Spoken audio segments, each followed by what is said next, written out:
You're here to find out whether spending only £30 on an Apple Pencil is worth it. Let's find out.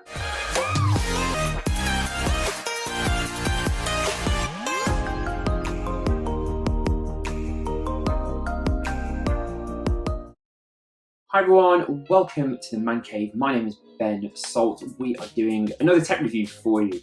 And this one is based on the Apple Pencil replacement on Amazon. So this is £30 compared to the £90 at first gen to go with the kind of normal iPad, iPad Air, and you can obviously use it on the iPad Pros as well. So you're here to find out whether spending only £30 on an Apple Pencil replacement is worth it. I'm going to put this down because I can imagine it's pretty annoying watching somebody just play with a pencil. Okay, so I'm going to start this review by saying that all tech is very subjective. It's based on your kind of price, availability, where you live, and your budget. But one thing I will say about this, and I'll just start off, is I don't think this Apple Pencil replacement is for graphic designers.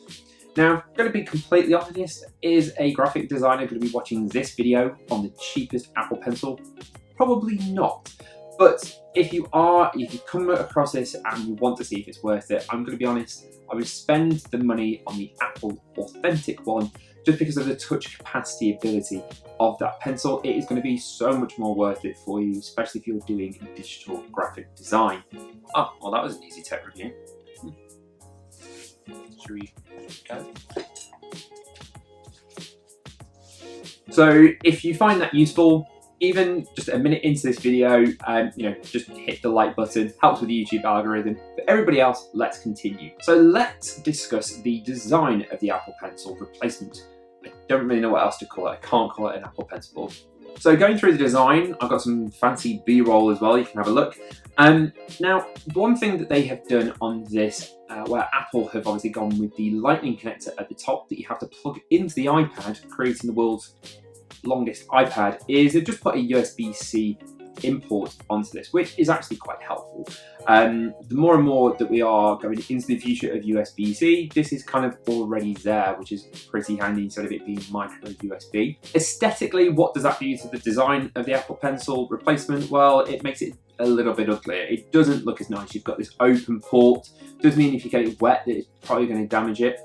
But overall, the actual design I don't think is too bad. It looks very, very similar to the Apple Pencil, which is exactly what you're looking for. You're wanting to be able to go out with this, go to lectures, be able to go to a coffee shop, when we're allowed to go to coffee shops, and use this without anybody looking and thinking, what the hell are they using? So I think this gets away with being a good looking Apple Pencil replacement. So other parts of the design is how you turn this on and pair. Or actually, pairing is done pretty much instantaneously. The moment I got this out of the box and worked out how to turn it on, it literally just paired, which I thought was quite incredible for a third-party device. What you have to do is just touch the top here. It goes blue, that means it's connected, and you're ready to go. In terms of things that you get in the box, well, it's pretty minimal. You get the pencil, you get a USB connection, that's it. Oh, and a replacement tip. So I can imagine if you maybe damage this, obviously that connection to your iPad is going to be ruined. So they do give you a replacement tip, which is pretty handy. In terms of anything else, well, that's it. That's all you need. It is just an electronic pencil. So pretty handy, nice and minimal, easy and done. So the biggest thing with this Apple Pencil replacement is its usability. Can you use it? The simple answer is yes, and very well. It pretty much works in every way that the Apple Pencil does, minus that touch capacity sensitivity section, which I can imagine for a lot of people is going to be a turn off and is going to be the reason that you don't want this. But I do think for the majority of the people out there, the main reason for me wanting to use this was kind of giving me that precision over just using my finger. So on things like Lightroom, which I've got a couple of little videos on, you can see that me doing that is very, very precise, it's very, very easy, and the lag is incredibly minimal. Like, I've not noticed it at all. The other main part for me in terms of usability of this is obviously with the iPad, the main reason we use it and how Steve Jobs, rest his soul, wanted us to use their iPads was with our finger. And I have been a big believer that that was the right thing to do. until the Apple Pencil came around, and it actually makes a lot more sense to use a pencil with a device like this. It's a lot more precise and it keeps your screen clean. I don't know about you, but I've hated having the amount of times of cleaning my devices. So my Mac, when somebody touches the screen, which is infuriating, but the iPad is designed to be used with fingers, and that comes with fingerprints.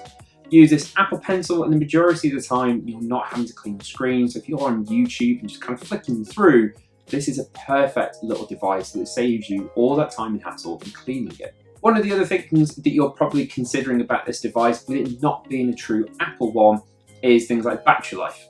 So I've had it for about a week now, using it with the iPad pretty much every day in lockdown, and I've charged it twice. Not because I've had to, not because it's died, just because I thought, well, I might as well top it up and charge it. So all day use is guaranteed. Obviously, it's quite a small device. It's not doing much. It's only doing things with Bluetooth. So the battery life isn't going to be stressed too much. So I do think it's very good. In terms of long-term battery life, obviously we can't comment, but you are only paying £30. So you could actually get 3 of these and it would last the same time that an Apple Pencil would. Okay, so who would I recommend this replacement for, and why it probably gets 4.5 stars on Amazon? Well, I think anybody minus a graphic designer would pretty much be really, really happy with this. And it's amazing that we've got great third-party parts for Apple. Typically, you know, if you look at kind of knockoffs of things like AirPods and cables, they're usually a little bit crappy. You do get what you pay for. Whereas actually for this, it's £30. Pretty reasonable price, I think, and the product you get is pretty much 90% of what you get with the Apple Pencil. Okay, so if you found this really little short review handy, as I say, I am going to be doing an iPad review probably this week. So remember, you can subscribe to the channel. There's loads more tech reviews as well. That just helps the channel grow. So you don't have to, but it would be nice. If you found this video helpful at all, if you are a graphic designer or you are in the market for an Apple Pencil, I'd always appreciate a like as well. Helps with that YouTube algorithm, which we all don't understand. We're also on Instagram and Twitter, so you know, if you enjoy what we do but want to see us on a daily basis, remember you can follow us on there as well. I really hope you found this video useful, and we'll see you very soon in the Man Cave on another video. Bye. Other parts of the design is how you turn this on. So all you have to do is just chop the top, an Apple Pencil replacement. But instead of pencil, why didn't you just spend the money and buy the proper one? Well, the simple answer is I'm tight.